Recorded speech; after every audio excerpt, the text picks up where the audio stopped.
Uma boa tarde a todos, uma alegria poder estar com vocês nesse início de programação tão bonita, organizada para acontecer pelas festas inacianas, por esse momento então de festividade no mês de julho de 2020. Nós temos então esse projeto de lives em preparação para o dia de Santo Inácio, e ele está ocorrendo justamente pelo grupo de espiritualidade, pelo grupo que move a província Brá, a província dos jesuítas no Brasil.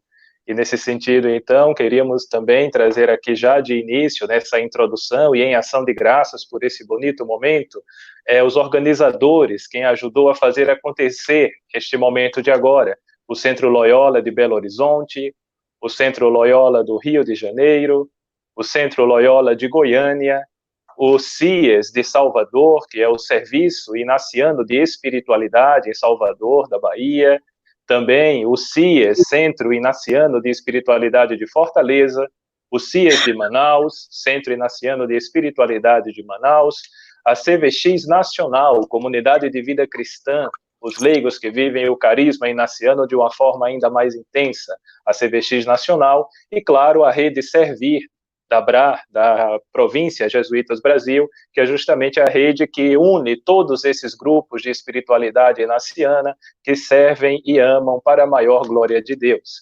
Assim, com alegria, nós começamos este nosso bonito momento de aprofundamento na espiritualidade inaciana por ocasião das festividades de Santo Inácio de Loyola. Queríamos também agradecer, claro, a comunicação da província Brá, na figura do Padre Anselmo e toda a sua competente equipe, pelo apoio de fazer acontecer essa live com tantos canais, o Facebook, o YouTube. Então, estamos juntos nesse primeiro momento, e tocou a mim, então, fazer a moderação do que será essa grande formação humanizada e espiritual em 3 grandes encontros em preparação para a missa de Santo Inácio, como falaremos mais adiante.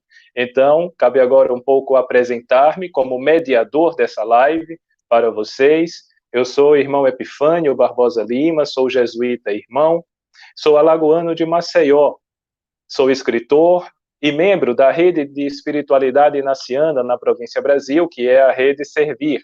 Eu também acompanho exercícios espirituais e formações inacianas, sendo especialista em temas inacianos, mestre em gestão educacional, doutorando em educação, e atualmente eu sou diretor-geral no Colégio São Francisco Xavier, no querido bairro do Ipiranga, em São Paulo.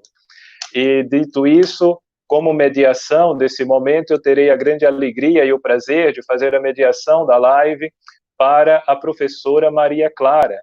Ela, então, possui graduação em Comunicação Social pela Pontifícia Universidade Católica do Rio de Janeiro, pela PUC-Rio, o seu mestrado é em Teologia pela PUC-Rio também, o seu doutorado foi pela Universidade Gregoriana em Teologia Sistemática, e atualmente ela é professora titular do Departamento de Teologia da PUC-Rio e coordena também a Cátedra Carlo Maria Martini.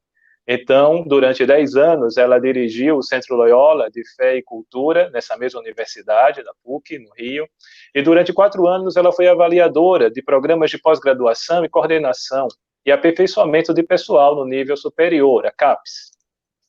Durante 6 anos, ela também foi decana no Centro de Teologia e Ciências Humanas da PUC e tem experiência na área de teologia, com ênfase na teologia sistemática, atuando principalmente nos seguintes temas: Deus, alteridade, mulher, violência e espiritualidade.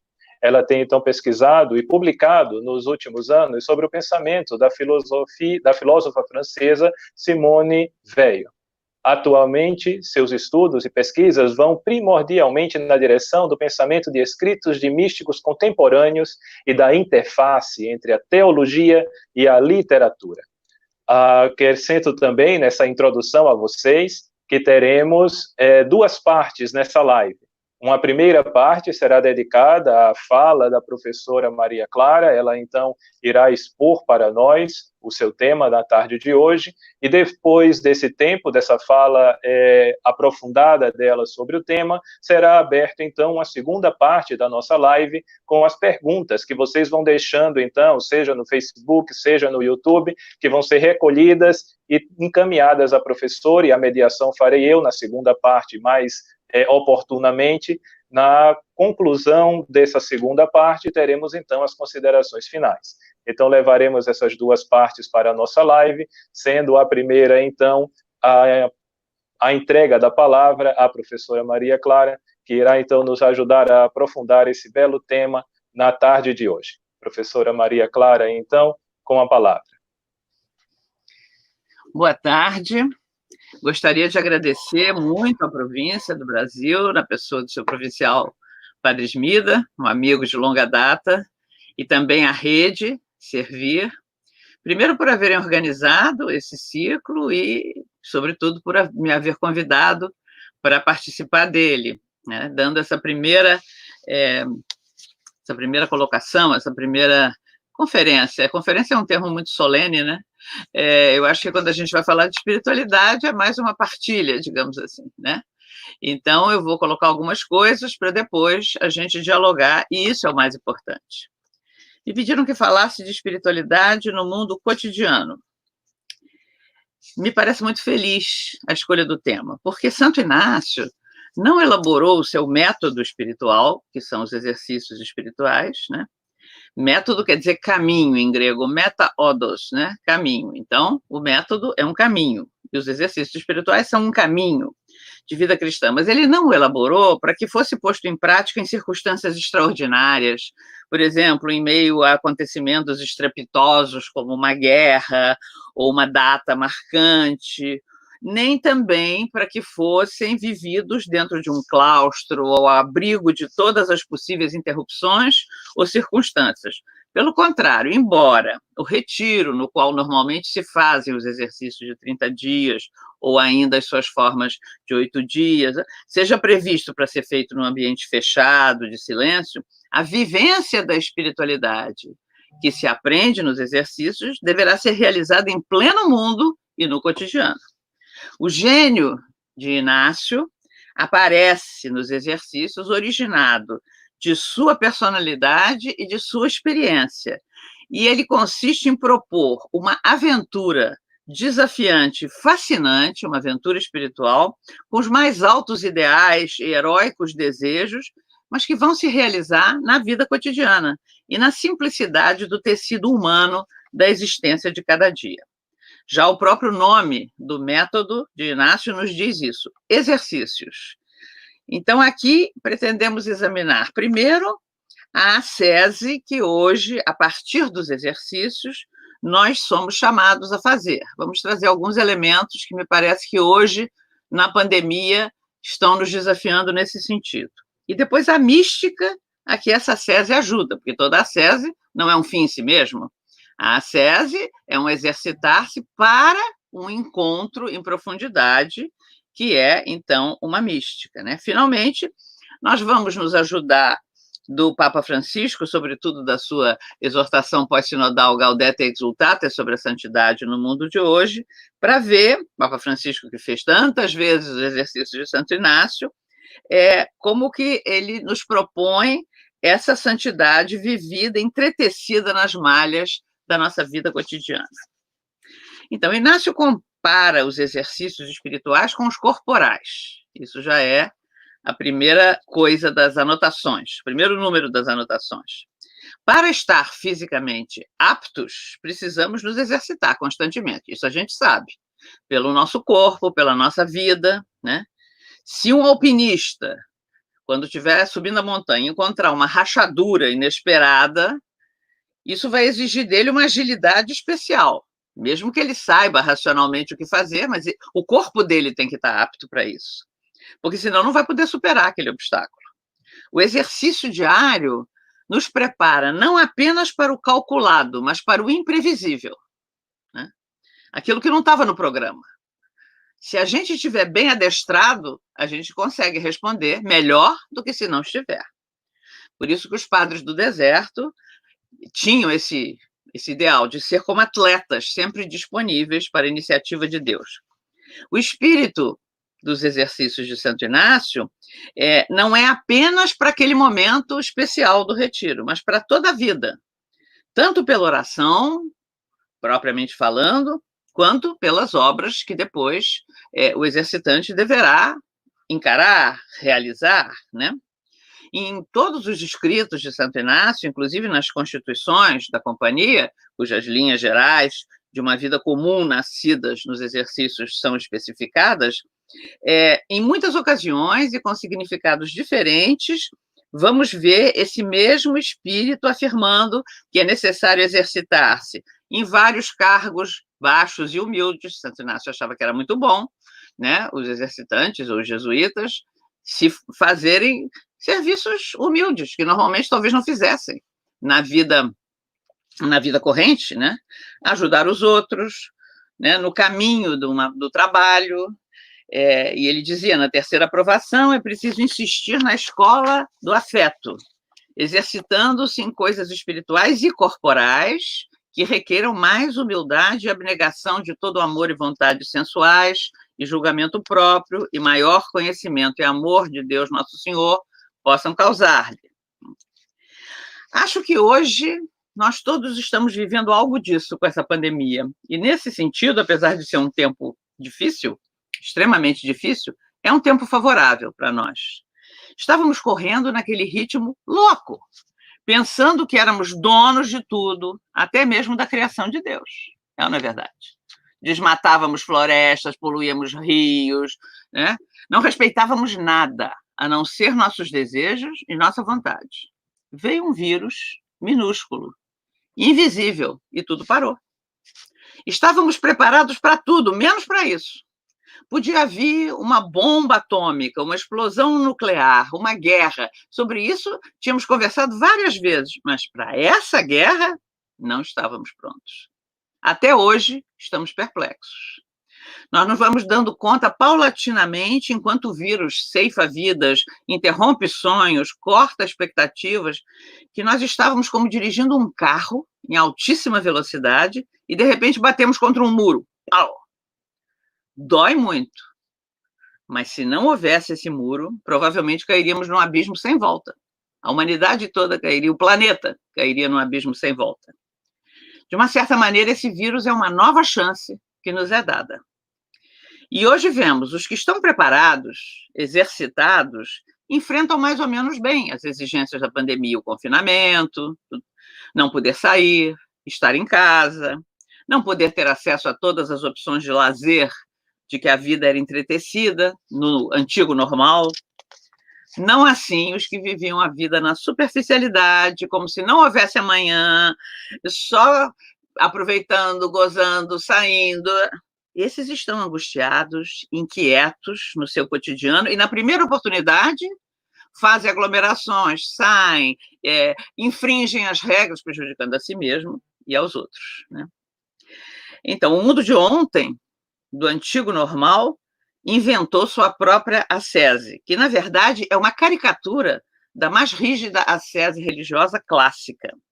Sua prática, em grande parte, era inconsciente, e por isso ela ainda era mais perigosa, porque todo mundo estava achando que fazia o que tinha que fazer, o que era normal fazer, só que não era normal, né? A intensidade do isolamento, a mortificação dos apetites e a frigidez dos sentidos exigidos daqueles que optaram por viver no centro do mundo civilizado, onde só se comunica com celulares, com máquinas, onde não se vai ao ar livre, onde se vira as costas para a natureza, né? E é mais medida até pelo grau de sonolência a que induzem essas coisas, de anestesia, a que induzem essas coisas, do que por qualquer austeridade aflitiva dos bons e velhos místicos que se destinava a manter o corpo em estado de alerta e de vigília. Longe do ideal de uma disciplina de sacramentos, a ascese do cotidiano aí não era mais do que uma apresentação, um sinal exterior de uma imensa aridez interior. Os sintomas dessa situação, então, eram a deterioração do diálogo com as pessoas, já que o conteúdo e a forma desse diálogo são recebidos unilateralmente pela mídia do mercado, metabolizados por ela em sínteses não controladas. A aprendizagem do amor era reprimida e debilitada por normas objetivas que não fazem jus a uma verdadeira e uma profunda educação dos sentidos. A alimentação se tornava cada vez mais insalubre, porque era toda artificial, esterilizando o paladar da maioria. A vida, sedentária e confinada em ambientes refrigerados ou aquecidos artificialmente, sem contato com a natureza, enfraquecia o olfato e a sua capacidade de alerta para os odores mais simples e naturais, assim como se liquefazia a vigilância do corpo para vibrar ao ritmo da mudança das estações. Vocês já repararam que a gente não se dá conta muito da mudança das estações, a não ser talvez para comprar uma roupa diferente, mais as mulheres que os homens, talvez, mas as estações vão mudando e não há nada mais lindo do que ver a natureza mudando as estações, fazendo seus ciclos, mas a gente não tinha tempo para isso. Ou ainda como a música, o canto, a arte se identificam com os aparelhos mecânicos fabricados para reproduzi-los. É o celular, é o iPod, é o fone de ouvido, é o computador, né? Então, o prazer da performance ao vivo se torna um luxo, confiado ao cuidado de profissionais para ser apreciado novamente apenas na medida em que se pode pagar o altíssimo preço dos shows, dos espetáculos, acessível apenas a uma minoria. O tato humano praticamente só entrava em contato com coisas artificiais. Tecidos, materiais de toda espécie, sendo desensibilizado na sua capacidade de identificar superfícies e texturas naturais. E até mesmo o corpo humano, sobretudo o feminino, não era mais natural devido a próteses, silicones e todos os outros enxertos a que se submetia em nome de uma estética imposta e não livremente escolhida. De forma que, quando o homem tocava o corpo da amada, não tocava apenas sua carne, sua pele, mas algum silicone, metal, algum enxerto escondido que lhe disfarçava a verdadeira corporeidade com a qual desejava estar, que desejava acariciar, dar prazer e gozo verdadeiros. As máquinas, que economizavam tempo ampliando a capacidade dos membros do corpo e dos órgãos, lentamente amputaram os rudimentos básicos do prazer do trabalho, da criação, do ritmo, e além de cada vez mais reduzir os empregos para as pessoas que deles necessitam, né, redefiniram-no como uma repetição que impede o pensamento e automatiza o corpo. Certamente muitos de vocês viram o filme de Carlitos, Tempos Modernos, onde o operário tem que apertar uma retorta, uma engrenagem, de tal maneira que ele acaba se identificando com aquele movimento e com aquela peça. Ele é mais uma peça na engrenagem, né? A identificação do trabalho com o salário não é salário, salário é a remuneração pelo trabalho, trabalho é diferente do salário, mas se identificou o trabalho com o salário. Faz com que se percam as gratificações mais básicas do trabalho produtivo, criativo, né? Oprimido sobre a necessidade de proporcionar a si mesmo e aos seus familiares a manutenção das necessidades básicas da vida, algumas delas criadas, né? Não reais, o ser humano não consegue pensar nem criar, é transformado em máquina ele mesmo, além de outras formas de reificação do corpo, como um objeto especializado. A submissão ao trabalho a tempo completo nesse nível de quantificação do tempo e de exigência psíquica leva a uma renúncia obrigatória por parte do trabalhador individual. Então, os apetites, de tanto persistirmos em saciá-los, foram ficando anestesiados. Chegamos a essa frigidez dos sentidos. Quanto mais o ritmo sobre-humano oprime, tanto mais o espírito se arrasta, dominado por uma espécie de sonambulismo. E tudo isso toma a pessoa por inteira, acabando por tornar-se um estado de espírito, mais e antes que um estado de coisas. Hoje, devido à situação onde nos colocou a pandemia, sentimos que a escolha contra a pobreza e a privação não precisa, talvez, esperar pela reforma das estruturas sociais. pode-se inaugurar uma verdadeira revolução simples em busca de uma forma de vida igualmente simples e talvez mais satisfatoriamente humana. Uma vida mais simples necessariamente estimula a usar mais os sentidos. Somos convidados a abrir mais as janelas, preferir os ambientes ventilados aos refrigerados ou aos calefacionados. A música é feita por nós mesmos, talvez não com tanta destreza como os músicos profissionais, mas prazerosa também. As janelas se tornaram palcos, onde cada dia muitos têm inundado o ar livre, com sons e ritmos que permitem um relaxamento benéfico, momentos de encantamento e comunhão, aplaudindo os profissionais de saúde e outras coisas. Alguns artistas também seguiram esse exemplo e têm feito lives desde o espaço de suas casas, não no palco, em parte para repartir sua arte, em parte também para conseguir alguma entrada de dinheiro no meio desse momento tão difícil economicamente, né? No meio desse movimento, muitos de nós talvez estejamos surpresos ao constatar o estado de frigidez em que nos encontrávamos e como nossos sentidos estavam entumecidos, paralisados, embotados, incapazes de exercer-se e exercitar-se para realizar a única função que lhes é própria, que é sentir. O sentido deve sentir, e nós estávamos incapacitados de sentir. Nossa sociedade, anestesiada, havia desaprendido a sentir. Então, enquanto a ascese clássica ensinava a disciplinar um corpo que parecia querer sentir e gozar demais, agora talvez a ascese necessária seja essa, que ajuda a reaprender a sentir e a gozar. Reaprender a ouvir os ruídos da natureza, a boa música, ver a infinita gama de cores das árvores, dos pássaros, do mar, sentir os odores do primeiro café da manhã, do pão quente, do azeite que esquenta na cozinha para preparar o alimento, da terra molhada depois da chuva, a degustar um pão puro, sem manteiga e que alimenta com o trigo básico, a sorver com delícia um copo de água fresca num dia de calor, a tocar no pelo do animal de estimação e sentir a maciez, e sentir saudades, doloridas às vezes, de tocar no corpo dos seres queridos com abraços, beijos, mãos entrelaçadas, sentindo a comunhão na carne que simboliza a do espírito. A espera do dia em que isso será possível agudiza ainda mais o desejo e a saudade e aprofunda essa experiência. Certamente, para que isso seja possível, é preciso conjugar essa ascese com uma mística. É necessário, ao mesmo tempo que se faz esse adestramento dos sentidos, manter uma vida de oração, de exercícios espirituais. Mas não necessariamente uma vida ao estilo conventual. A vida cotidiana, de família, profissão, trabalho, relações, ou estudos, comunidade, atividades.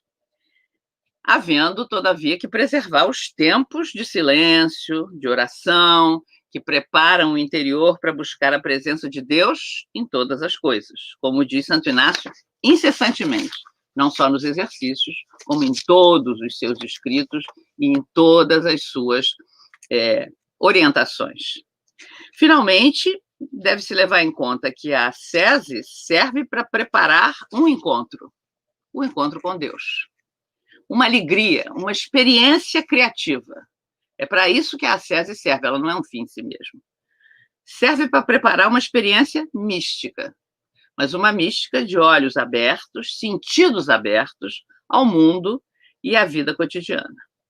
Então, me parece que essa seria uma primeira leitura, uma releitura que se podia fazer da primeira semana dos exercícios para o momento em que vivemos. Passemos agora a comentar um pouco mais os exercícios, sobretudo a partir da segunda semana. E começo citando o maior teólogo católico do século XX, Karl Rahner, jesuíta. Conhecia muito bem os exercícios, inclusive declarou publicamente que toda a teologia dele, ele a aprendeu, sobretudo nos exercícios, mais do que nos manuais de teologia. É dele a frase: o cristão do futuro ou bem será um místico, quer dizer, alguém que experimentou alguma coisa, ou não será nem cristão. Mas como é que Rahner entende a mística? Tem duas maneiras. A primeira, ele diz, e eu cito, há a mística da vida cotidiana, a descoberta de Deus em todas as coisas. Isso é, a experiência não tematizada da transcendência na base de toda a atividade humana. A teologia da graça, de Rahner, sugere que essa experiência sempre acontece graças à graça de Deus. Isso é, aquele modo no qual Deus já respondeu ao chamado que ele colocou no seio da humanidade. Deus é o chamado, mas é também a resposta, né? Ainda que isso não seja tão evidente a partir de uma consideração psicológica mais superficial. A segunda maneira são as experiências místicas especiais, que a gente lê nos relatos de uma Santa Teresa de Ávila, do próprio Santo Inácio, e de outros, São João da Cruz, e outros místicos, dos quais, graças a Deus, a tradição cristã abunda, né? Rahner admite que essas experiências podem ser encontradas tanto dentro como fora do cristianismo. Naquilo que diz respeito à fé cristã, essas experiências não são um estado superior ao estado da maioria das pessoas, dos crentes, dos cristãos, não. Elas são uma variedade no modo da experiência da graça na fé. Rahner é contra qualquer visão elitista que pretenda encontrar na mística uma forma mais alta da perfeição cristã, para além do serviço amoroso ao próximo. Ele diz que o serviço amoroso ao próximo é o ponto máximo, a chave da vida cristã. Mas ele fala sobre essas experiências místicas extraordinárias como uma intensificação paradigmática da experiência de Deus que é aberta a todos. O aprendizado que Rahner fez dos exercícios de Santo Inácio é bem esse. A vida espiritual é uma resposta a um chamado. O chamado do Rei Eterno e Senhor Universal, Jesus Cristo, como Santo Inácio coloca na Meditação do Reino. Uma vez que se responde a esse chamado, podem acontecer qualquer das duas maneiras da tipologia que Rahner coloca. Seu objetivo é sempre o mesmo, sentimento entendido de santidade, a santidade entendida como plenitude de vida, acontecendo na humanidade e não fora dela, repito, né? Então, o objetivo da vida espiritual só pode ser a santidade, mas a santidade acontecida sempre dentro da humanidade e, portanto, dentro do cotidiano da vida humana. Embora a santidade seja um caminho para todos, ela não pode ser fabricada pela indústria humana. Depende inteiramente da iniciativa e da graça de Deus e pede uma resposta por parte do ser humano. Então, na origem de todo o processo de crescimento na fé, de crescimento espiritual, na fé, na esperança e na caridade, está o chamado de outro. Outro que não se compara com nada do que existe. Outro com O maiúsculo, que é infinito e se dá infinitamente, mas pede também uma resposta radical, ilimitada, e suscita uma confiança igualmente ilimitada. E esse outro é Deus. A oportunidade para encontrar a resposta ao chamado de Deus virá na primeira meditação proposta no umbral da segunda semana, a meditação sobre o reino de Cristo. O exercitante é posto diante de Jesus Cristo, que em sua vida pública percorre cidades, aldeias, o mundo inteiro. Esse Cristo que assim se movimenta por toda parte é chamado por Inácio, Rei Eterno e Senhor Universal. Ele se dirige a todos e a cada um em particular. Chama a humanidade, mas não como um coletivo apenas. Chama a cada um, fala ao ouvido de cada homem, de cada mulher, para segui-lo e participar da construção do reino de seu Pai. Por isso, após orientar o exercitante a que peça a graça de não ser surdo a esse chamado, mas pronto e diligente em cumprir a vontade daquele que chama, Inácio vai colocar o exercitante diante de Jesus, que a ele se apresentará e com ele dialogará.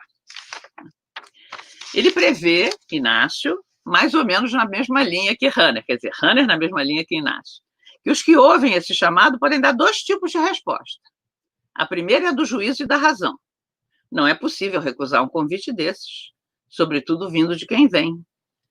Racionalmente, né, usando apenas as suas faculdades mentais, muitos dizem sim, e vão escolher viver sua vida procurando viver ética e honestamente, preferindo a bondade à maldade, buscando a fidelidade com lutas diárias, Trata-se de uma resposta legítima e que garante a todos a entrada no caminho que o Papa Francisco já chamou na sua exortação Gaudete et Exsultate, né, sobre a santidade, de a classe média da santidade.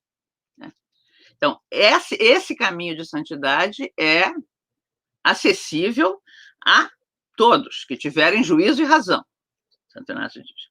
No fundo, Santo Inácio intui, e essa intuição é confirmada a ele por revelação do próprio Deus, que o chamado feito a todos e cada um não pode ser menos que a santidade, embora cada um viva esse chamado e essa resposta em modos e graus de intensidade diferentes. No entanto, embora a santidade e a radicalidade possam variar, sempre vai ser preciso que a resposta seja abrangente e totalizante.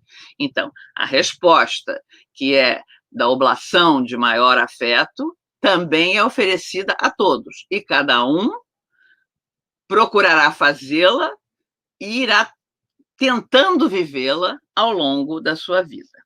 Como referência maior está sempre a presença de Jesus e seu mistério. O segredo da antropologia dos exercícios é a cristologia. Santo Inácio vê o ideal do ser humano em Jesus Cristo. Não pode ser menos, né?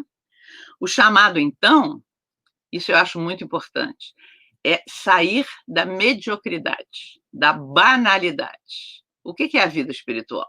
Não é uma coisa para gente esquisita, para gente que vive metida, sei lá, em sacristias várias da vida, ou que é sociopata e não gosta de ver os outros e foge das manifestações de alegria. Não, está longe de ser isso, né? A vida espiritual, a santidade, é correspondente ao desejo que o ser humano tem de encontrar um sentido para a sua vida e sair da mediocridade e da banalidade na qual pode se converter uma vida que se resume a acordar, eventualmente trabalhar, talvez nem sempre, comer, depois dormir e no dia seguinte a mesma coisa, e nada mais, e reproduzir-se eventualmente, né? Procurar prazer, ainda que seja ao preço da vida dos outros, é muito banal, é muito triste, né? É muito sem sentido. Então, é sair dessa banalidade e ter como ideal o próprio Jesus Cristo. Os matizes afetivos que vão tomar essas ofertas de vida de uns e de outros podem ser diferentes, mas a radicalidade deve ser total, porque o referencial é absoluto. Se trata de seguir Jesus Cristo, Verbo de Deus encarnado, verdadeiro Deus e verdadeiro homem, plenamente humano, plenamente divino. É imitar e seguir a esse que chama, e que é o Jesus pobre e humilde, mas é igualmente o Rei eterno e Senhor universal. Esse chamado da meditação do Reino de Cristo vai ser confirmado em outros exercícios fundamentais na caminhada das 4 semanas. As 2 bandeiras, os 3 binários, os 3 graus de humildade, onde o exercitante é levado pelo movimento mesmo dos exercícios a pedir aquilo que mais pode assemelhá-lo a Jesus Cristo, a pobreza, a humildade, a cruz, numa vida de entrega total à missão que Deus lhe preparou. Na verdade, a santidade, tal como entendida e proposta por Santo Inácio, é uma santidade ativa, missionária, mesmo que contenha um alto grau de contemplação e valorize muito a vida espiritual, a oração, tudo isso, mas é missionária. Ainda aqueles que sentem uma vocação contemplativa, recolhidos nos claustros, em ordens dedicadas à oração e ao silêncio, vivem uma missão. Não se escapa da missão sendo cristãos. Todo cristão, em meio ao mundo e ao cotidiano, vive uma missão, e é chamado a vivê-lo com generosidade e profundidade. Então, a santidade está longe de ser algo privado, subjetivo, apenas íntimo, mas é algo público. Pretende alcançar toda a humanidade e a criação inteira. O cristão pertence ao gênero humano, e é a esse gênero humano que ele se deve, por completo, com o melhor de si, com suas forças, suas capacidades, tudo aquilo que Deus lhe deu. Uma vez que o próprio Deus santificou a humanidade por sua encarnação, todo aquele ou aquela que segue o Verbo que se fez carne é chamado a participar dessa santidade presente na história. E para isso não deve evadir-se da condição humana, virar anjo, não. Nada mais contrário ao espírito do cristianismo do que isso.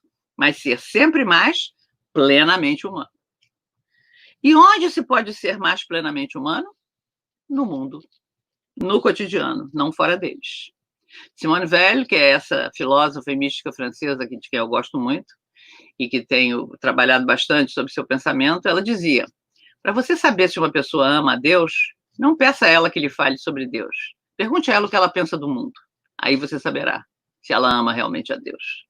O mundo é a pedra de toque, o critério para se medir o pulso de como anda a nossa vida espiritual. No cotidiano e no mundo, é o lugar onde somos mais plenamente humanos. O Papa Francisco, ainda no mesmo documento que eu citei, adverte uma e outra vez para a tentação de pensar que ser santo exige retirar-se do mundo, numa quietude onde nada nem ninguém perturbe o encontro em profundidade com Deus. Pelo contrário, esse encontro em profundidade se dá na inserção e no compromisso com o mundo. Eu cito o próprio Papa Francisco, Gaudete et Exsultate, números 26 e 27. Não é saudável amar o silêncio e esquivar o encontro com o outro, desejar o repouso e rejeitar a atividade, buscar a oração e menosprezar o serviço. Tudo pode ser recebido e integrado como parte da própria vida neste mundo, entrando a fazer parte do caminho de santificação. Somos chamados a viver a contemplação no meio da ação e santificamos-nos no exercício responsável e generoso da nossa missão. Poderá, porventura, o Espírito Santo enviar-nos para cumprir uma missão e, ao mesmo tempo, pedir-nos que fujamos dela ou que evitemos doar-nos totalmente para preservarmos a paz interior? Obviamente não. Mas, às vezes, somos tentados a relegar para a posição secundária a dedicação pastoral e o compromisso no mundo, como se fossem distrações no caminho da santificação e da paz interior. Esquecemos-nos disto. Não é que a vida tenha uma missão, mas a vida é uma missão. Fim da citação. Então, viver, segundo Santo Inácio, é encontrar a Deus em todas as coisas. Mas encontrar a Deus em todas as coisas para fazer o quê? Para resguardar Deus, para proteger Deus, para assegurar-me que Ele não vai sair de mim. Não. Para em tudo amar e servir. Para devolver esse dom infinito e maravilhoso que recebemos de encontrar a Deus em todas as coisas, transmitindo aos outros, servindo os outros, amando os outros. A última meditação dos exercícios espirituais é a contemplação para alcançar o amor, que propõe considerar como o amor de Deus está e pode ser encontrado em tudo e, portanto, em tudo pode e deve ser amado e servido. Eu vou ler comentando esses parágrafos que muitos de vocês certamente já leram várias vezes, rezaram, experimentaram na experiência dos exercícios, que me parece que aí está um pouco a condensação do que seja a vivência de uma espiritualidade no mundo e no cotidiano. Primeiro, Santo Inácio diz, convém advertir em duas coisas. Então, ele coloca duas notas que são fundamentais, que, na verdade, resumem o Evangelho, o cristianismo. Não sou pretensiosa dizendo isso, nem quero botar Santo Inácio mais alto do que ele já está. É isto mesmo. O cristianismo é algo simples, embora seja tão radical e tão totalizante. Resume-se numa palavra, amor. Né? Então, Santo Inácio vai tratar de esclarecer de que amor se trata. Não é amor que tem sentimentos e sensações, e hoje eu amo, amanhã já não amo mais, e está ao alcance de um clique. Hoje eu conecto, amanhã não conecto, hoje fico, amanhã não fico. Não, né? Então, a primeira coisa que Santo Inácio diz sobre o amor, a primeira é que o amor deve se pôr mais nas obras do que nas palavras. É fácil falar, eu te amo. Quero ver na doença, quero ver na dificuldade, quero ver na falta de dinheiro, quero ver na situação difícil, quero ver nas ambiguidades que a vida traz. Aí é que o amor se prova, qualquer amor. Amor conjugal, amor maternal, amor paternal, amor filial, amor de amizade, né? As obras. A primeira é que o amor deve se pôr mais em obras do que em palavras. A segunda, o amor consiste na comunicação de duas partes. Dar e comunicar o amante ao amado o que tem e o que pode. Ou assim, pelo contrário, o amado ao amante. De maneira que, se um tem ciência, dar ao que não a tem. Se tem honras, dá-las. Riquezas. E assim o outro ao outro. Né? Sucessivamente. Então, esse é o movimento do amor. É um dar contínuo. É um dar, um receber. Um receber para quê? Para dar, de novo. Né? O nome do amor é dom. Né? Santo Agostinho dizia que dom é o nome do Espírito Santo. Né? Então, é isso. O amor se vê mais em obras do que em palavras, e essas obras são o quê? Dar o amor que recebe, nada guardar para si. Tudo que se guarda apodrece, vence o prazo, como o maná no deserto, como tudo que se quer guardar ciumentamente. Dar, para que a vida circule, para que vá alimentando outros da mesma maneira como somos alimentados. E aí Santo Inácio começa a propor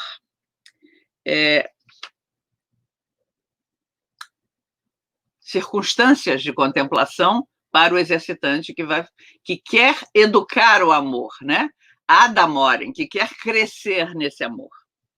Então, o primeiro preâmbulo é a composição vendo o lugar, sou eu mesmo, né? Como estou diante de Deus Nosso Senhor, dos anjos, dos santos, interpelantes por mim. O segundo, pedir o que quero. Essa petição é fundamental, porque ela veio acontecendo ao longo de todos os exercícios, pedir conhecimento interno de tanto bem recebido. Para quê? Para que eu me extasie diante de tudo que Deus me deu de conhecimento. Não. Para que eu, inteiramente reconhecendo, possa em tudo amar e servir a sua divina majestade. Né? Então, ao conhecimento interno que me foi dado como dom, como graça, eu devo retribuir com reconhecimento. Reconheço que conheço. Que por mim não posso conhecer isto que conheço. Outro me ensinou o que eu conheço. Então, eu reconheço que tudo me vem desse outro. E aonde me leva esse reconhecimento? Ao amor e ao serviço. Em tudo. Em tudo, amar e servir, que acaba se tornando o lema da Companhia de Jesus e de todos nós que vivemos a espiritualidade inaciana, que procuramos vivê-la cada dia melhor. O primeiro ponto, então, sou eu e trazer à memória os benefícios recebidos por mim da criação, da redenção, os dons particulares, ponderando, né, refletindo, ponderando, pesando com muito afeto quanto Deus Nosso Senhor fez por mim, quanto me deu de tudo que tem, e como o mesmo Senhor deseja dar-se a mim enquanto pode, segundo sua ordenação divina. Enquanto pode, qual é o limite de poder dar para Deus? O limite somos nós. Até onde nós possamos suportar, até onde nós possamos reconhecer. Esse é o limite, porque Deus então tem limite, né? Quanto mesmo o Senhor deseja dar-se mais e mais e mais, deseja amar-nos, deseja inspirar-nos, deseja mover-nos mais e mais e mais. O limite é a nossa limitação, a nossa finitude, que só consegue captar parte disso, né? Mas o importante é manter o desejo adestrado, né? Para poder receber sempre mais. E com isso, né? refletir em mim mesmo, considerando com muita razão e justiça o que eu devo, de minha parte, oferecer e dar à sua divina majestade. E o que é? Todas as minhas coisas, e a mim mesmo com elas, assim como quem oferece, afetando-se muito, sendo muito afetado, com os afetos sendo movidos. E vem a oração que nós rezamos tantas vezes. Tomai, Senhor, e recebei toda a minha liberdade, minha memória, meu entendimento e toda a minha vontade. Todo o que tenho e possuo, vós modestes, a vós, Senhor, o restituo. Tudo é vosso. Disponde a vossa vontade. Dai-me vosso amor e vossa graça. Isto me basta. Já dizia São Paulo, dizendo o que Deus lhe disse: basta-te a minha graça. Isso basta. Né? E tudo isso que foi dado é para devolver no amor e no serviço. Né? Essa oração eu conto porque eu acho interessante.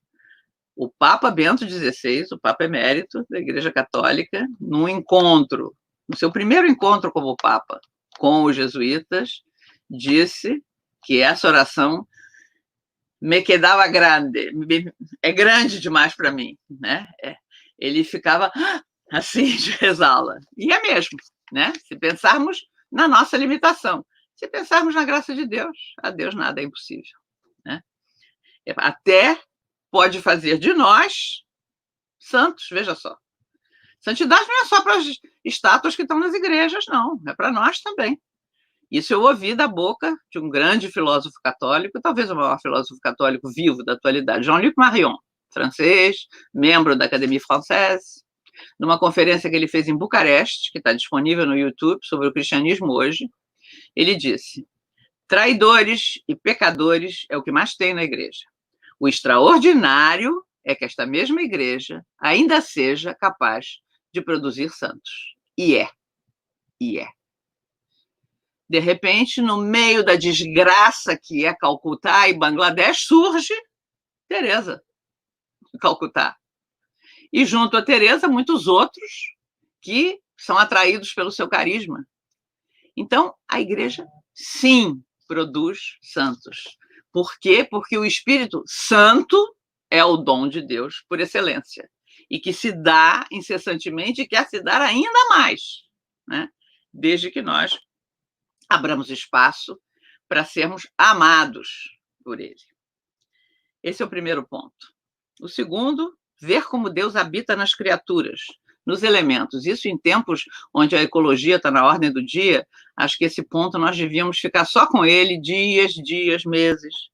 Nos elementos dando ser, nas plantas vegetando, nos animais sensando, nos homens, nos seres humanos, dando entendimento. E em mim, e aí Santo Inácio vai para a gente, para mim, dando-me o ser, animando, sensando e fazendo-me entender e também fazendo-me templo, fazendo de mim seu templo, sendo criado à sua semelhança e imagem de sua divina majestade.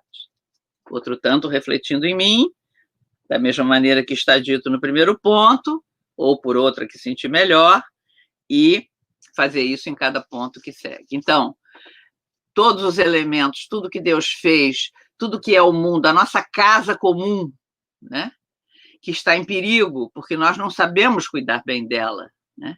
E como Deus, então, cria as plantas, os vegetais, os animais e os seres humanos, não para oprimir a criação, para dominar a criação e fazê-la segundo a sua vontade, mas para administrá-la de maneira em que toda a criação dê glória ao Criador e não seja destruída, vilipendiada. E fazendo isso, não são só as plantas, os animais, os rios e as matas que sofrem. Os seres humanos vão desaparecer. Já estávamos em vias de, antes da pandemia. Continuamos, né? Porque a gente vê bem o que está acontecendo com as comunidades dos nossos irmãos quilombolas, dos nossos irmãos indígenas, os momentos de terror que as tribos indígenas do Brasil estão passando nesse tempo de pandemia. É uma coisa que corta o coração, né? E só nos faz pedir a Deus que a gente finalmente aprenda que tem que cuidar da terra, que a terra é um ser vivo, que a gente não pode sugar a terra impunemente como a gente estava sugando, que a gente tem que entrar numa relação de comunhão com o universo todo, com todos os seres, porque tudo é criado por Deus. Mas para isso Deus nos deu a razão, acendeu a razão na nossa mente e nos fez templos do seu espírito, né? Para que nós saibamos cuidar dessa terra que é mãe, que é nossa mãe e que é nossa casa comum. O terceiro ponto é ver como Deus não se contentou em criar. Criou, deu, tchau. Não. Deus trabalha e labora por mim em todas as coisas criadas. Ele não para de trabalhar por mim, de fazer, trabalhar, agir no modo de trabalho. Santo Inácio diz, tomando cuidado com a analogia, para não faltar o respeito à infinitude de Deus. Assim como nos céus, nos elementos, nas plantas, nos frutos, nos gados, dando ser, conservando, vegetando, sensando, depois refletir em mim mesmo. Ou seja, Deus é o cuidador da vida, é o amante da vida, né? Outro dia, Leonardo Boff, num belíssimo artigo, chamou atenção para isso, né? Citando um salmo, se não me engano. Deus é o amante da vida, ama a vida. Então, toda vez que a vida é atacada, que a vida é diminuída, que a vida é agredida, que a vida é posta em perigo, isso afeta o coração de Deus, né? Deus é o eterno amante da vida. Não é só o criador da vida, mas é o eterno amante da vida. Ele não para de amar a vida, de trabalhar para que a vida continue a ser vida e não seja engolida pela morte. E o quarto ponto, ver como todos os bens e dons descem do alto, assim como a minha medida potência da suma e infinita potência de Deus de cima, e assim a justiça, a bondade, a piedade, a misericórdia, assim como do sol descem os raios, da fonte às águas. Depois acabar refletindo em mim mesmo, segundo está dito. Por que é importante isso para a nossa espiritualidade do cotidiano no mundo? Porque, de acordo com essa espiritualidade, cada sensação, cada gesto, cada sentimento, cada ato tem peso de eternidade. Nada se perde, nada é insignificante. Toda a realidade cotidiana, tudo que contém o mundo pode ser transfigurado, porque nisso se pode encontrar a Deus. Ao mesmo tempo, não podemos conformar-nos com o mundo tal qual está, pois devemos transformá-lo segundo o coração de Deus. Eu estou lendo ali que eu já estourei o tempo há muito tempo, então eu não sei se eu deveria parar por aqui, teria só as conclusões para dizer, mas podemos talvez parar e passar as perguntas. Alô, irmão Epifânio. Olá, professora, aqui estamos. É muito bonito ver o modo como você fala desde o coração, e aí o tempo Cronos vira Kairos, com certeza. Então, sim, está mais que perdoada que não foi estourar o tempo, foi agraciar ainda mais as pessoas que estão aqui embebendo-se disso que você está nos comunicando com um tempinho a mais. Então, foi um bônus de alegria, digo eu. Nesse sentido, as tuas considerações finais a gente pode ir intercalando com alguma resposta das perguntas feitas e também, ao final, a gente retoma e faz, de fato, uma conclusão digna do nome. Nesse sentido, algumas perguntas que nos chegaram e gostaria, então, de antes de tudo, agradecer a esse belo momento que você nos proporcionou ao estar oferecendo uma dimensão tão clara de discernimento, de pontuação da espiritualidade inaciana. Isso nos alegra muito em coerência com o tema que estamos tratando, da espiritualidade inaciana na nossa vida cotidiana.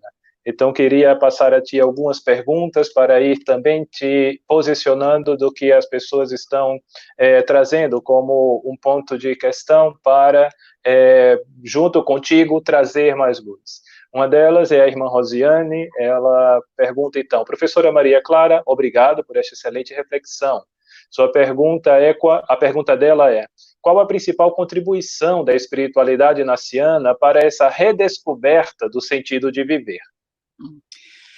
Então, alô, Rosiane, minha aluna da pós-graduação, aqui na PUC-Rio, uma ótima aluna. Bom ver você por aqui. Rosiane, então,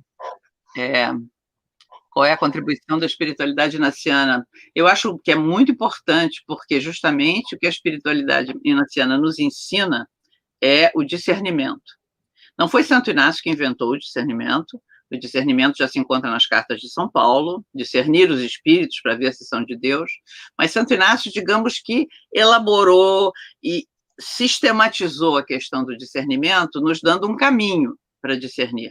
E nesse caminho do discernimento tem algumas coisas que eu acho que podem ajudar muito o movimento que estamos vivendo. Por exemplo, não se faz discernimento entre o bom e o ruim. Entre o bom e o ruim, o discernimento já está feito. Né? Eu não posso discernir se eu vou para a rua para uma aglomeração, junto com uma porção de pessoas sem máscara, ou se eu fico em casa. A resposta é óbvia. Eu posso até querer ir para a rua, mas não. Né? Então,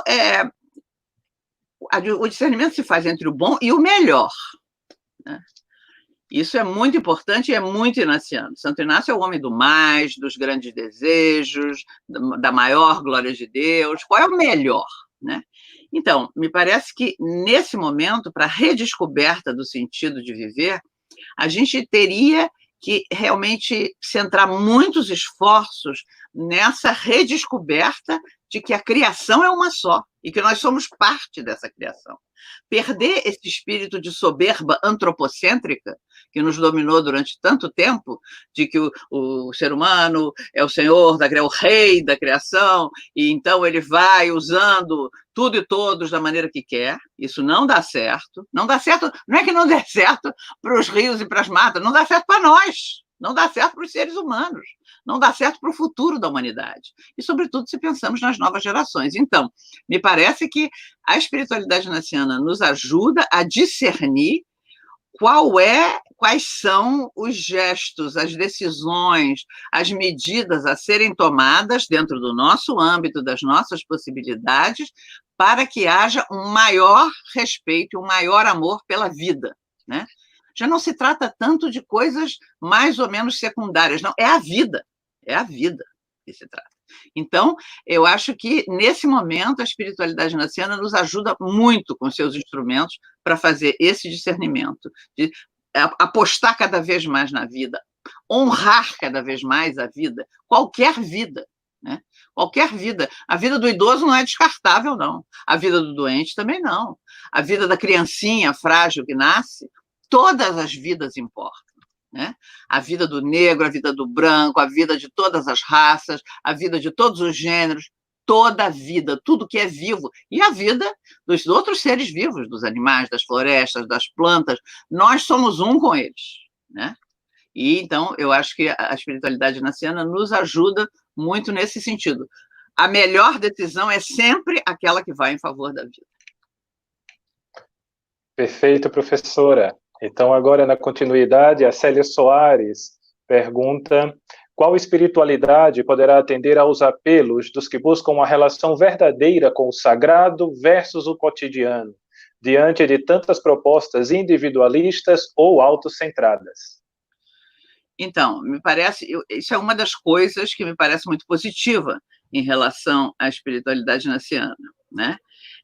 Ela não é uma proposta individualista, nem autocentrada. Pelo contrário, ela está o tempo todo nos desafiando a nos exercitarmos para sairmos de nós mesmos, né? Então, a mesma coisa que vale para nós, como indivíduos, como pessoas, vale para a igreja. O Papa Francisco insiste, até cansativamente, sobre a igreja em saída. Que a igreja, se não é em saída, ela não é igreja. Simplesmente isso. A igreja nasceu missionária, né? Nasceu, ela é para ser em saída, né? Então, a gente deve desconfiar muito de experiências, entre aspas, religiosas ou espirituais, que nos levam para dentro e que nos trancam dentro, né? Que nos fazem encontrar princípio, meio e fim na experiência catártica, né? Ou, assim, de citação que, às vezes, certas manifestações dessas espiritualidades nos proporcionam, né? Meu saudoso mestre, muito querido irmão, amigo e mestre de muitos que certamente estão me ouvindo, o Padre Ulpiano Vasquez, fez um dia, já muito doente, uma conferência memorável na FAGE, alertando contra isso, contra os perigos do espiritualismo, dizendo que é um desabamento dentro de si mesmo. E, no fundo, é uma aversão à condição humana, né? Que se esconde nessa necessidade de voar, de se desligar da realidade, de se distanciar dos desafios que a vida cotidiana está propondo. Então, me parece que a espiritualidade naciana é uma espiritualidade robusta e que nos tira de nós mesmos e que nos leva para o chão da vida e da história, que é onde devemos estar, inspirados e movidos pelo Espírito de Deus, né? Perfeito, professora. Outra pergunta, então, nos vem do Padre Gustavo Valentim. Como praticar hoje o discernimento espiritual diário em um mundo marcado pelas fake news? Olha que pergunta importante, né? Fake news está na ordem do dia, né? Então, o cristão é aquele que é chamado a viver na verdade. A verdade liberta, mas a verdade verdadeira, não a verdade pseudo-verdade das fake news. A gente tem muitas reflexões sobre isso, feitas por filósofos, pensadores, teólogos e pessoas de várias áreas do saber, sobre que vivemos na era da pós-verdade, né? Que o que é a verdade já não sabemos mais, porque estamos num período da pós-verdade, né? Onde a verdade é construída segundo elementos mais ou menos confiáveis, né? E as fake news são talvez a face mais perversa disso. Então, justamente, me parece que o discernimento espiritual diário tem que nos confrontar com a palavra de Deus, que é de onde vem a verdade, a fonte da verdade, né? A palavra de Deus, as inspirações do Espírito Santo e, né, discernindo a essa luz os acontecimentos de todo dia. Karl Barth, um grande teólogo protestante, dizia, e Libânio repetia em suas aulas, que o cristão devia rezar com a Bíblia numa mão e o jornal na outra, né? Então, isso de trazer sempre os fatos da vida para serem iluminados pela palavra de Deus, me parece que é uma coisa fundamental para a gente fazer. No fundo, é o método dos círculos bíblicos, né? Que Carlos Mestres adaptou o método da ação católica, via julgar e agir, para os círculos bíblicos, o fato da vida, né? A palavra iluminadora, para daí tirar uma praxis transformadora, uma ação transformadora, né? Então, a palavra de Deus, um olho na realidade e o ouvido bem aplicado à palavra de Deus, porque a palavra de Deus a gente ouve mais do que vê, né? Muito bom, professora Maria Clara. Temos, então, a pergunta também do Gerson Bastos. Uma vida mais simples, voltada ao essencial, é sinal para nós também de um modelo eclesial mais simples, aberto, dialógico, ecumênico, sem o rigor da lei e mais evangelho. Quais caminhos podemos tomar? Então, obrigada, Gerson, pela sua pergunta, é verdade. Então, uma vida mais simples é uma chamada para todos, né? E, inclusive para nós que somos igreja, que vivemos dentro da comunidade eclesial. Eu acho que a gente tem que ir descobrindo esses caminhos, né? Então, como eu dizia, eu estou plenamente convicta que essa pandemia, com o que ela exigiu de nós, começou a nos mostrar esses caminhos. Começou a nos mostrar que a gente não precisa de tanta coisa, né? Nem coisa material ou coisa que o dinheiro compra, não precisa de tanto ornamento, de tanta invenção, né? Então, pode-se fazer as coisas, fazer acontecer os fatos vitais, inclusive os fatos eclesiológicos, de uma maneira mais despojada, mais simples. O Dom Tolentino, o cardeal Tolentino, outro dia, numa live que ele deu, organizada pela FAGE, preparando o congresso de teologia pastoral, que foi lindíssimo. Aliás, foi mais ou menos sobre o mesmo tema que me pediram. Olha que ousadia, né? Eu estou falando um tema parecido com o do cardeal Tolentino. Mas ele diz que uma das coisas que mais o encantou nessa pandemia que aconteceu foi essa migração da igreja, do templo para casa. E ele dizia, e foi assim no início, os primeiros cristãos celebravam nas casas. Então, estavam impedidos de ir ao templo, não iam ao templo, né? Porque o templo judaico não aceitou o cristianismo. Então, os cristãos se reuniam em casa. E ele disse, essa pandemia proporcionou a que a casa fosse mais valorizada, como espaço onde vive a família ou a comunidade, onde realmente se pode experimentar as relações, um laboratório de experiências que a vida do antigo normal estava começando a destruir quase sem volta. Porque eu me lembro, na minha infância, as refeições eram em torno da mesa. Criança não falava muito, não. A gente ouvia os adultos e aprendia muito. Eu ouvia as histórias que meu avô contava, minha avó, e não havia possibilidade de não se jantar naquele horário, para todo mundo comer junto. Hoje, cada um tem um horário, chega, a televisão está ligada, esquenta a comida no micro-ondas, senta com a bandeja, e ninguém falou, ninguém se viu, né? A pandemia nos trouxe para dentro de casa. Não era possível mais sair, porque estava tudo fechado, não tinha para onde ir. Tinha que ficar mesmo em casa, com as pessoas da sua família.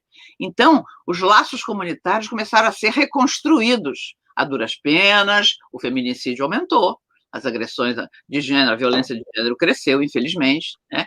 Então, isso provocou também que viesse a furo o tumor que é a violência contra a mulher, no Brasil, em outros lugares, outras coisas, mas o que é importante, que o cardeal Tolentino dizia, eu concordo plenamente, é isso, é valorizar o espaço da casa para redescobrir a verdade da vida comunitária. Então, é algo simples, no fundo. Mas eu já tenho uma família e tal. Sim, mas você tem uma família que provavelmente você via muito pouco os membros dessa família. Talvez no fim de semana, e olhe lá, né? Mas agora você foi obrigado a ver, você tinha que estar com a sua família. Então, os laços necessariamente foram reforçados. O casal, aqui na minha casa estou eu e meu marido, né? A gente teve uma oportunidade de viver um tempo mais intenso de diálogos entre eu e ele, que antes, com a minha vida, trabalhando fora, ele também tinha as ocupações dele, às vezes chegava um, estava dormindo. Então, agora foi um tempo intenso disso, né? Acho que devemos tirar as lições desse tempo para não perder aquilo que de bom veio para nós. E uma das coisas, me parece que é isso, valorizar a igreja doméstica, valorizar o espaço da casa, né? E simplificar as coisas, né? Não necessitar orná-las de tantos adereços, né? Para poder chegar realmente ao âmago, ao que é importante, ao nuclear de tudo. Muito bem, professora. Outra pergunta, então, que nos chega da Andrea Serrato. Parece que nos toca agora viver de maneira mais simples a cotidianidade, também conectando ao cosmos, natureza. Quanto à espiritualidade inaciana, pode ajudar toda a igreja a viver esse novo viver?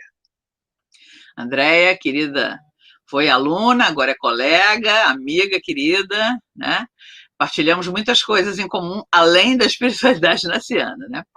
Então, sua pergunta relativa a essa questão do como podemos viver uma maior simplicidade, mas também conectada ao cosmos, natureza, acho que a espiritualidade inaciana pode ajudar muito, né? Santo Inácio é visto como um santo distante dessa questão ecológica, que quem está perto da questão ecológica mesmo é São Francisco. Não é verdade. A gente vê pela contemplação para alcançar amor, que eu comentei aqui, como Santo Inácio valoriza cada elemento da criação e os relatos da sua vida contam que ele se emocionava até as lágrimas diante de uma flor, que quando olhava o céu estrelado, pedia que as estrelas se calassem, porque ele sentia tanta consolação espiritual vendo as obras de Deus, né, o céu estrelado, que ele parecia que ia morrer, enfim.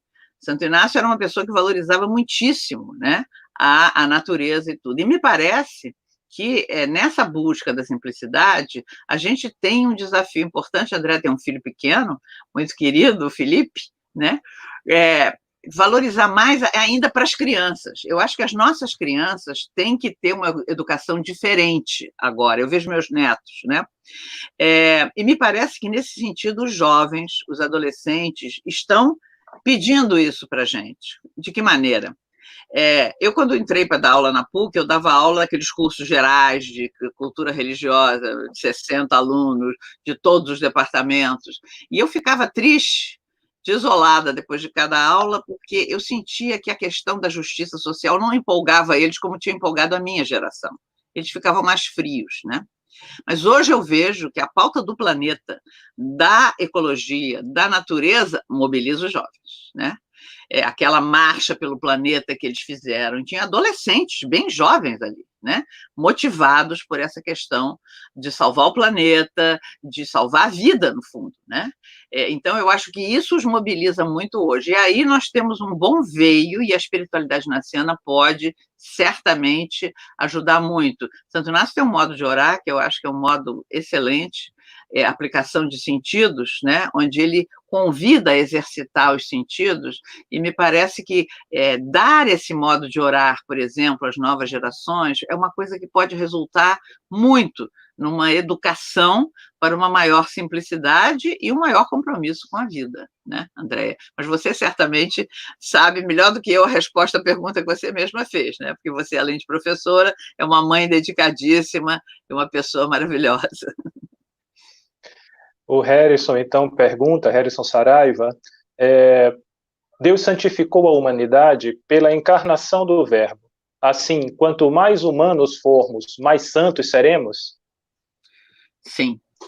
Deus santificou a humanidade pela encarnação do Verbo e pelo envio do Espírito Santo, né? Então, são as duas mãos do Pai que nos tocam, o Filho e o Espírito. E eu acho que depois da encarnação do Verbo, né, e da descida do Espírito, que confirmou a encarnação do Verbo e a ressurreição do Filho, que Deus não abandonou, o Pai não abandonou as garras da morte, né, é óbvio que a humanidade que é chamada à santidade e já está dentro dela o dinamismo que pode levá-la nesse caminho, que é o Espírito Santo, o Espírito do Pai e do Filho, né? Portanto, do Pai pelo Filho, segundo os orientais, do Pai e do Filho, segundo o Ocidente, né? A Igreja Latina. Mas isso é que é, talvez, o ponto central da exortação do Papa Francisco sobre a santidade. Quer dizer, não há que sair da humanidade, sair da nossa humanidade, da nossa condição terrestre e mortal para sermos santos, né? Então, a santidade consiste em sermos cada vez mais humanos, né? É um chamado à humanidade, de ser cada vez mais humanos, humanos como Jesus, humanos ao estilo de Jesus, humanos no segmento de Jesus, movidos pelo Espírito no segmento de Jesus. Aí está o segredo da santidade.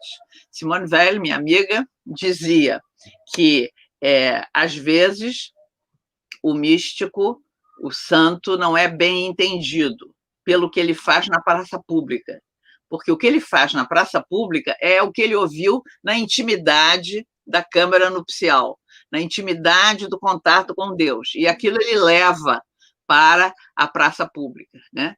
Então, o santo é alguém plenamente humano, mas que está sintonizado o tempo todo com os desejos, as angústias, as alegrias, as dores do seu tempo, das pessoas do seu tempo, dos seres humanos do seu tempo, da criação inteira no seu tempo. E a isso ele procura responder com a sua própria vida, sendo plenamente humano. Muito bem, professora. Suas considerações finais, então, para essa live que tem a temática espiritualidade no mundo cotidiano. Então, eu gostaria de encerrar trazendo de novo, né, ao lado de Santo Inácio, evidentemente, e discipularmente ao lado de Santo Inácio, a figura do Papa Francisco, né? O Papa Francisco fala muito belamente na sua exortação Gaudete Exsultate, né, sobre o povo paciente de Deus. Ele diz, às vezes a gente procura a santidade em vidas heróicas, extraordinárias, elas existem, graças a Deus. Mas também existe o povo paciente de Deus, né, que encontra o Senhor na família. Então ele exemplifica os pais que criam os filhos com amor, apesar das dificuldades. As pessoas que trabalham incansavelmente durante anos para trazer o pão para sua casa. Os doentes e os idosos, que hoje são considerados descartáveis, mas que continuam a sorrir, que continuam vivos, né? Poderia acrescentar inúmeros exemplos. As mulheres que criam os filhos sozinhas, após serem abandonadas pelos companheiros. Eu estou muito sensível a isso. Eu estou vendo ultimamente, quando se fala de filhos, aqui está com a mãe, a mãe, a mãe. Raramente aparece o pai. As mulheres estão criando seus filhos praticamente sozinhas, Para fazer os filhos, os homens, claro, comparecem. Depois, para criar, para sustentar, para apoiar, mais ou menos. Às vezes, talvez nem sempre, né? As mulheres, as mães estão ali, né? Trabalhadores e trabalhadoras que permanecem por toda a vida num trabalho honesto, mal remunerado, e ainda encontram tempo e entusiasmo para animar as comunidades, para trabalhar na pastoral, para organizar liturgias lindas para que o povo reze e encontre a Deus, né? Esse povo paciente de Deus, é neles e nelas que se constrói a verdadeira história da salvação, ainda que eles permaneçam anônimos e ocultos, não revelados pela história oficial, né? É a esse caminho que somos chamados. A espiritualidade inaciana é a nossa escola.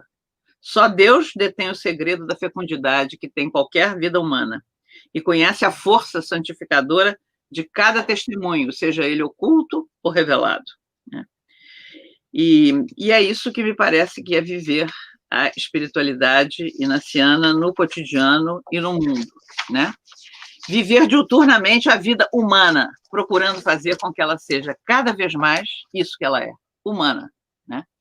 Impulsionada pelo Espírito Santo, santificada pelo Espírito de Deus, seguindo Jesus Cristo, reconduzindo todo o reino e a criação de volta ao Pai. Muito obrigada. Obrigado de coração, professora Maria Clara, por nos presentear com essa sabedoria e com essas palavras que para ti são também testemunho de vida e testemunho de coerência, de vivência em todas as tuas áreas, em todo o espaço que você toca também, com a tua sensibilidade, com o teu carinho e com o teu conhecimento. Estamos muito gratos por abrir essas lives no mês de julho, dentro da Rede Servir, com a tua presença. Agradecemos de coração. Obrigada, muito obrigada. Passamos, então, a algumas considerações para os próximos momentos, as próximas lives. Temos, então, no próximo dia 23, uma outra live com o padre Smida, que é o nosso provincial da província do Brasil, falando sobre as preferências apostólicas universais no contexto da BRA.